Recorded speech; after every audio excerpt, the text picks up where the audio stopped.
수년 전 전직 총회장들을 비롯한 특정인들의 재정 유용 문제로 극심한 혼란을 겪었던 기독교 한국루터회가 또다시 갈등에 휩싸였습니다. 총회가 문제를 일으켰던 이들을 징계하기로 결의했지만 현 총회장이 이를 이행하지 않자 총회장 해임안이 상정됐습니다. 루터교 임시총회는 두 그룹으로 쪼개져 진행됐습니다. 생성형 인공지능 챗 GPT가 교회 안에서 적극 활용되면서 인공지능 활용의 부정적 측면을 우려하는 목소리도 큽니다. 아신대학교가 이런 우려를 반영해 개신교계에서는 처음으로 생성형 인공지능 활용 가이드라인을 제정해 주목됩니다. 전 세계 선교지 소식을 전하는 미션 리포트. 오늘은 아프리카 대륙에 대한 전반적인 내용을 살펴봅니다. 최근 열린 제8차 세계 선교 전략 회의에서 발표된 내용을 요약해서 들어봅니다. 여러분 안녕하십니까? CBS 뉴스입니다. 수년 전 전직 총회장들을 비롯한 특정인들의 재정 유용 문제로 극심한 혼란을 겪었던 기독교 한국루터회가 또다시 갈등에 휩싸였습니다. 총회가 문제를 일으켰던 이들을 징계하기로 결의했지만 현 총회장이 이를 이행하지 않자 총회장 해임안이 임시총회에 상정됐습니다. 루터교 임시총회는 두 그룹으로 쪼개져 진행됐습니다. 보도에 송주열 기자입니다. 최근 몇 년간 총회 측과 유지재단 측으로 나뉘어 소송전을 벌였던 기독교 한국루터회가 화합의 길목에서 또다시 큰 갈등을 드러내고 있습니다. 루터회는 지난해 정기총회에서 교단법과 총회 결의를 무시하고 불법을 저지른 인사들을 징계하기로 결의했습니다. 그런데 김은섭 총회장이 총회가 결의한 징계를 제대로 수행하지 않고 루터대 개방이사 파송 과정에선 독단적 태도를 보인다는 등의 문제 제기가 나온 겁니다. 결국 루터회는 총대 과반수 이상의 요청으로 김은섭 총회장에 대한 해임안을 상정해 임시총회를 소집했습니다. 자신의 해임안이 상정된 임시총회를 앞두고 김은섭 총회장은 총회가 결의했던 징계 대상자들에 대한 사면과 복권을 선언하는 방식으로 대응했습니다. 우리가 하나님의 용서를 받으려면 어떻게 해야 하는가? 우리가 용서해야 합니다. 예배 이후 비공개로 진행된 임시총회는 총회장 해임안은 다루지 못한 채 파행으로 이어졌습니다. 김은섭 총회장이 교단 선거관리위원회가 인준한 56명의 대의원 명단보다 많은 이들을 임시총회에 참석시키고 의사결정회까지 참여하게 했기 때문입니다. 또 징계를 받은 이들까지 총회에 참석하면서 홍택주 부총회장을 비롯한 30여 명의 대의원들은 총회를 이어갈 수 없다며 총회 장소를 나와 별도로 모였습니다. 30여 명의 대의원들은 김은섭 총회장이 고의로 총회 안건 진행을 거부하고 있다고 판단하고 교단법에 따라 안수 최우선자에게 사회권을 부여해 루터대 캠퍼스 안에 있는 팔복교회에서 별도의 임시총회를 열었습니다. 당연히 총회장이 의장이 되어야 하는데 의장직을 총회를 명백히 방해하는 어떤 그러한 행동을 하였기 때문에 우리 합법적인 총대로 인정을 받은 저희들이 우리 헌법 부칙 제1조 3항에 따라서 의장직을 거부하고 지금 안수 최우선자인 저에게 의장직을 넘긴 겁니다.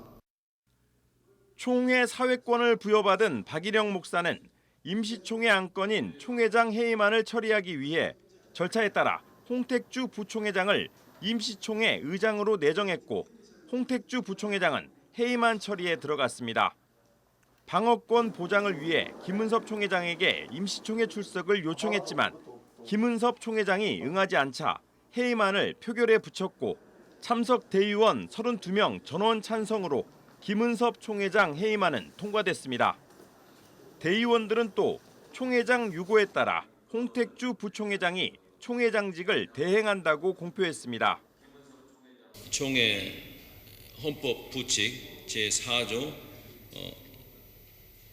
1항 나아번에 따라서 재단법인 기독교 한국루터회 유지재단 이사장, 학교법인 루터교 학원 이사장, 또 함께 그 효력이 상실되었음을 선포합니다. 반면 김은섭 총회장 측은 별도로 임시총회를 가진 대의원들의 권한을 박탈한 것으로 전해졌습니다. 또 김은섭 총회장은 임시총회에 앞서 발표한 답변서에서 중징계를 주장하는 총회 실행위원들의 뜻을 총회장이 경징계를 주장한다는 이유로 총회장을 해임하는 것이 타당하냐며 항변했습니다. 총회장 해임 안건이 통과된 것과 관련해 김은섭 총회장의 입장을 들어보기 위해 여러 차례 연락을 시도했지만 답변을 들을 수 없었습니다. 교단 재정 유용 사태로 큰 혼란을 겪은 뒤 교단 개혁과 안정의 책임을 맡았던 김은섭 총회장이 교단 갈등의 중심에 서게 되면서 향후 법적 다툼이 이어질 것으로 예상됩니다.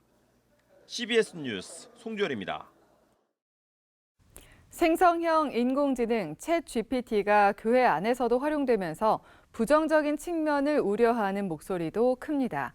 아신대학교가 이런 우려를 반영해 개신교계에서는 처음으로 챗 GPT와 같은 생성형 인공지능 활용 가이드라인을 제정해 발표했습니다.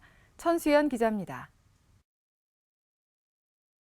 챗GPT는 기존의 다양한 정보를 학습한 뒤 그 정보를 바탕으로 새로운 결과물을 만들어내는 생성형 인공지능입니다. 하지만 그 결과물에 대해서는 표절 문제와 정보의 신뢰성 등에서 논란이 되고 있습니다. 이런 가운데 기독교계에서는 처음으로 아신대학교가 생성형 AI 활용 가이드라인을 제정해 발표했습니다. 이미 대학가에서는 챗GPT를 활용한 과제물과 논문 등이 나오고 있는데 반해 표절 등의 논란을 해결할 방안은 딱히 없는 실정이기 때문입니다. 학생들도 그렇고 교수님들도 그렇고 이 챗GPT를 제대로 활용을 하고 그리고 무엇보다도 우리가 하나님의 사람으로서 그리고 기독 지성인으로서 하나님 보시기에 부끄럽지 않도록 어떻게 이것을 윤리적으로 잘 사용할 수 있을까? 네, 그 가이드라인을 드리는 것이 목적입니다. 아신대는 교수와 학생 모두 생성형 AI를 활용할 수 있는 권리를 보장하지만 윤리성과 책임감, 학문의 진실성을 위반하지 않기 위한 노력을 당부하고 있습니다. 학생들이 과제물 등에 활용할 때는 반드시 출처를 표기하고 그렇지 않을 경우 표절이나 부정행위로 판단해 학생에게 책임이 있음을 밝혔습니다. 또 생성형 AI가 제공하는 정보의 편향성과 지식의 획일화를 경계하고 비판적 사고로 정보를 분별할 것을 제시했습니다. 특히 AI 활용 여부를 완벽히 판단할 수 있는 검증 시스템이 부재한 만큼 다양한 평가 방식을 도입하는 노력이 필요함을 강조했습니다. 아신대는 가이드라인 발표와 함께 2학기 개강에 맞춰 학생들에게 생성형 AI 활용에 대한 교육을 진행할 계획입니다. 한편 교회 현장에서도 생성형 AI 활용을 위해서는 가이드라인이 필요하다는 목소리가 나오고 있습니다. 해외에서는 이미 챗GPT를 이용한 예배의 가능성이 나타나고 국내에서도 설교 등에 활용하는 사례가 이어지면서 최소한의 규제와 기준이 도입돼야 한다는 지적입니다. CBS 뉴스 천수연입니다. 뉴스 브리핑입니다. 일본군 위안부 피해자들에 대한 일본의 사과와 배상 등 문제 해결을 촉구해온 수요 시위가 1,600차례 넘겨 진행되고 있습니다. 시작은 용기 있는 피해자의 첫 공개 증언이 있었기에 가능했는데요. 잠시 들어보겠습니다.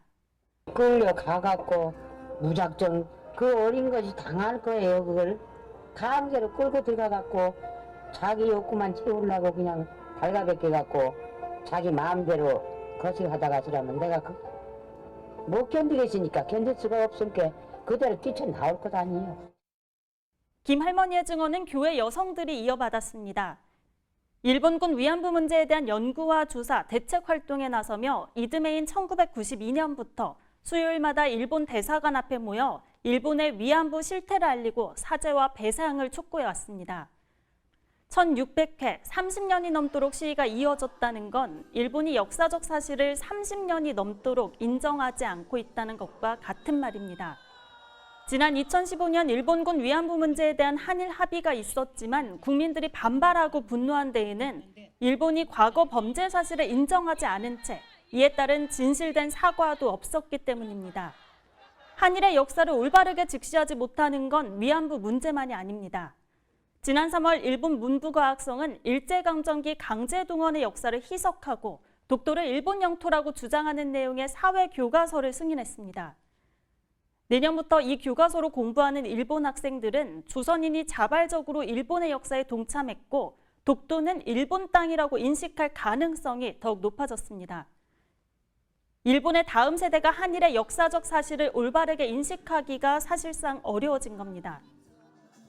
지난 1600차 수요 시위에는 95살의 피해자 이용수 할머니가 참석해 일본의 진정한 사과를 받고 싶다고 말했습니다.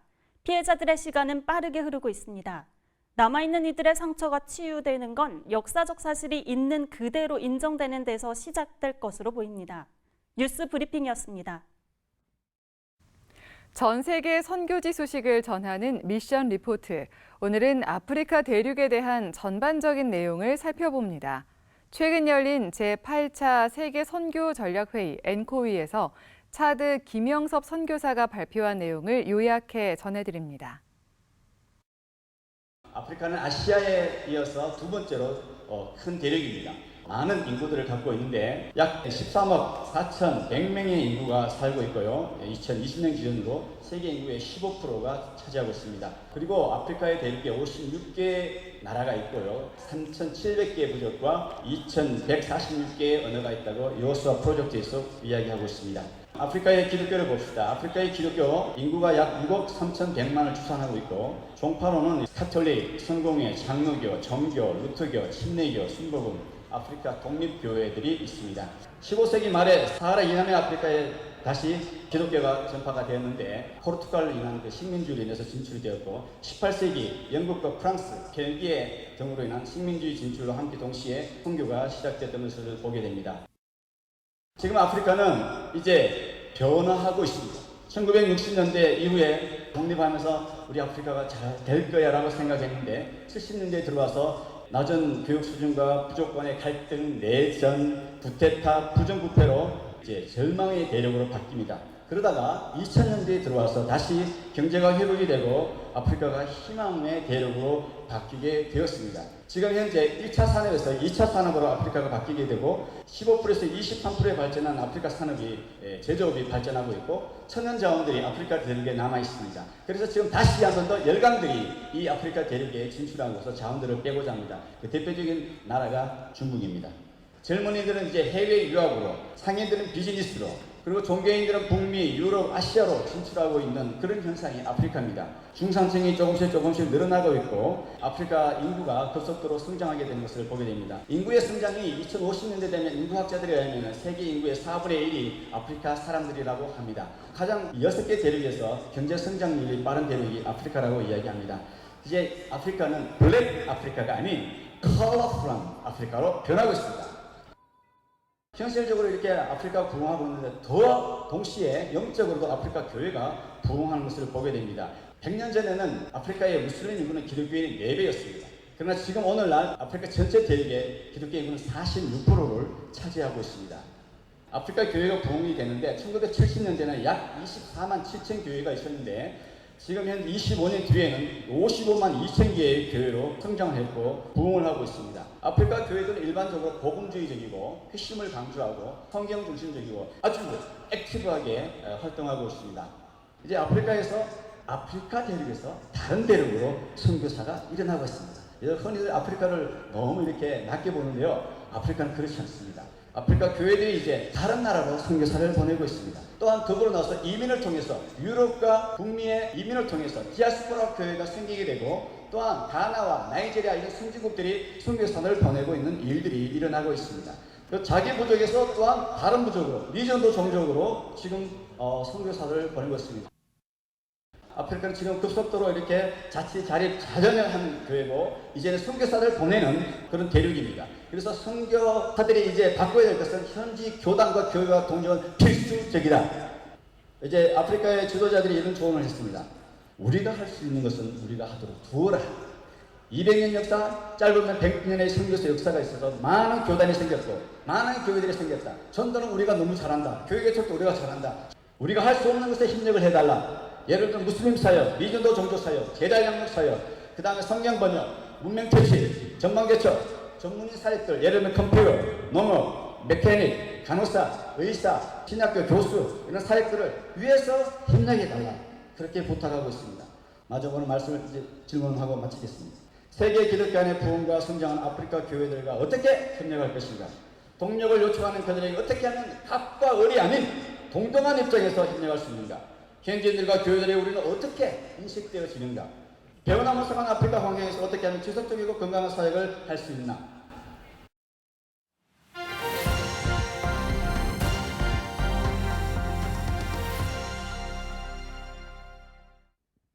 간추린 지역교계 소식입니다. 예장합동 대구 경북 여전도회 연합회가 6.25 상기 금식기도회를 열었습니다. 사단법인 비전스파크 청소년과 지경교회는 북베트남 소수민족 출신 고아들을 초청해 꿈과 희망을 심어주는 여행 프로그램을 진행했습니다. 제37회 6.25 상기 구국금식기도회가 주여 이 땅의 평화와 안정을 주소서란 주제로 대구 서문교회에서 열렸습니다. 오늘 여전도의 회원들도 기도했던 하나님께 한 마음으로 함께 하나님께 기도하며 하나님 사랑, 나라 사랑, 이웃 사랑을 실천하기를 소망합니다. 예장합동 대구 경북 여전도회 연합협의회가 주최한 이번 기도회에서 참석자들은 대한민국의 평화 통일과 세계 평화를 위해 기도했습니다. 사단법인 비전스파크 청소년과 지경교회가 함께 북베트남 소수민족 출신 고아들을 초청해 꿈과 희망을 심어주기 위한 희망샛별 비전 트립을 개최했습니다. 하나님의 비전에 우리 청소년들이 스파크 되어서 그 비전을 가지고 세상을 바꿔가는 그런 사람들이 되길 원하는 마음으로 지금도 거기 아직 오지 못하고 있는 친구들이 많이 있기 때문에 아마 저희가 가능하다면 연례 사업으로 해서 그 아이들이 올 수 있도록.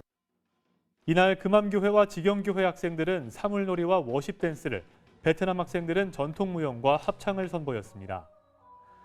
비전스파크 청소년 측은 베트남 학생들에게 지경교회에서 마련한 신발과 가방 등 정성이 담긴 선물을 전달했습니다. 한국보훈선교단 강원지부가 주최하는 제19회 국가유공자 나라사랑기도회와 보훈가족 초청 위로 예배가 속초 만천교회에서 열렸습니다. 금년은 6.25 전쟁 73주년을 맞이했고 정전 70주년입니다.